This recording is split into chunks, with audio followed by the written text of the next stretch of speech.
Hi class, I'm Yiran. This is my presentation for final project. The place of my fieldwork is Children's Creativity Museum.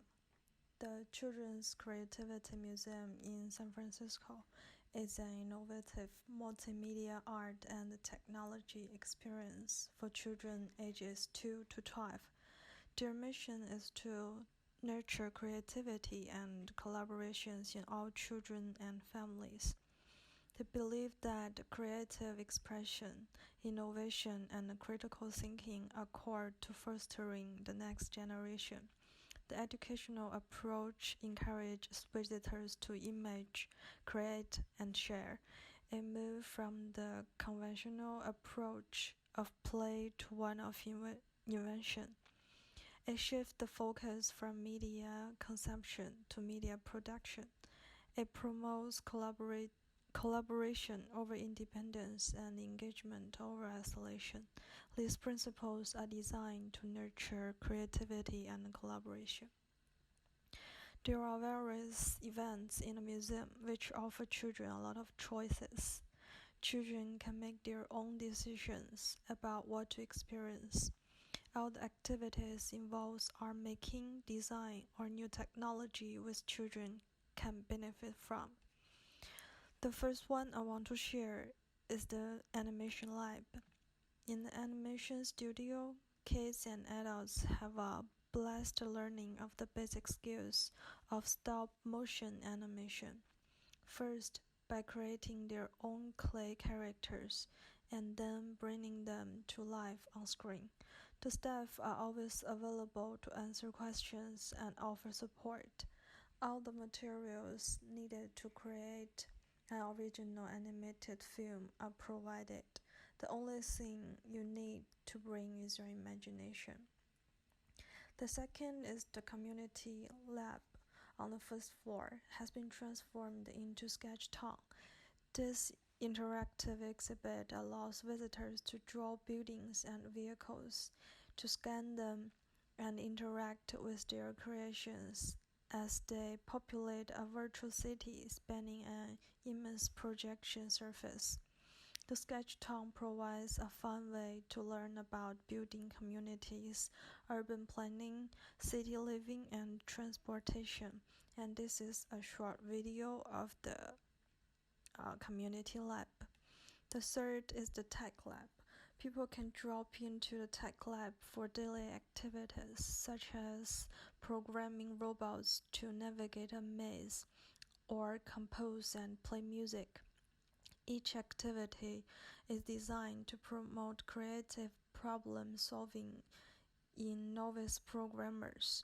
More experienced coders can program robots to respond to sensor input and use loops to avoid obstacles. And the last one is the making music studio.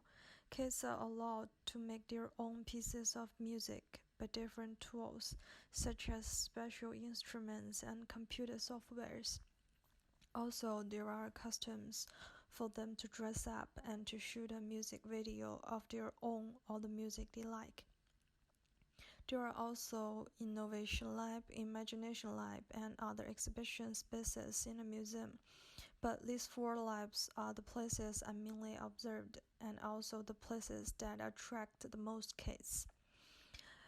B is an Asian boy who seems to be Vietnamese or Thai at his age of 8. He was at the robot room when I saw him. He was doing really good controlling the robot to move along the maze road. There was also another boy sitting next to him and controlling the other robot on the same platform with B. But B seems too shy to talk with the other boy when the other boy tried to communicate. B got an accent speaking English when he spoke up. When the teacher instructs him, he needs to really concentrate on listening to the teacher. Sometimes he got confused with the language of the teacher, so the teacher needed to do demonstration to help them to understand the whole project. He is a little shy. When he got problems with his work, he always tried hard by himself to figure it out. He didn't find a teacher until he found he cannot fix it by himself. And he always used brave words. Even the teacher encouraged him to talk more. He did not talk to others initiatively, but when the other boy asked him questions about the robot work, he will help them immediately.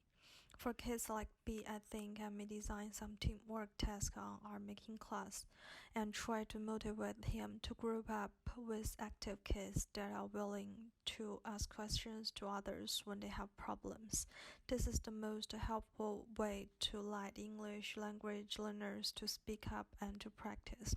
Also, I will give them more confidence on speaking English with compromising them every time they talk initiatively and to repeat their statement in the correct grammar and vocabulary instead of telling them they're wrong directly. Besides, to explain each task and knowledge point as clear as I can, and to make the handouts brief and simple to understand, are both the basic things I will make sure to achieve. During the whole field work, I didn't meet any case with special needs. But during my high school, I had a classmate who is a transfer student that came to my class at the second year. At first, she did great on school things. She got really good grades and was willing to make friends. But her parents divorced when she was really young and she lived with her mother. Her mother had some kind of emotional disorder and got bad temper. Several weeks before the final exam, she suddenly cried out and screamed to the teacher who was teaching the lesson. But at time in China, the ordinary school have no special solution teams for this kind of conditions.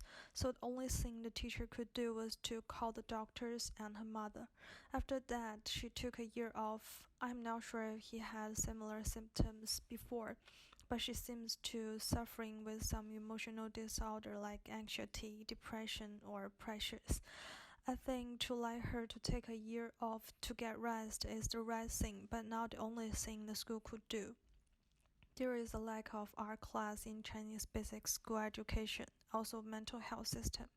But as an art educator, if I got students like this in my class, the first thing I will do is to set up a talk with both the student and a professional mentor counselor. Try to understand why the student act like this in the class, and I will try to improve the physical classroom to help the student feel safe and stable during the class time. Also to do research on the popular topic among the kids at the student's age and to combine that with the class to motivate the student to join the art. Art is a way that people can express and release their emotions and thoughts. It will be efficient and helpful for students with emotion problems. After the whole field work and the careful observation of kids doing art, I have a deeper thoughts about how English language learners and students with special needs are different and not that different with ordinary ones, and how I can analyze and try to satisfy their different needs to help them achieve the same or similar study outcomes.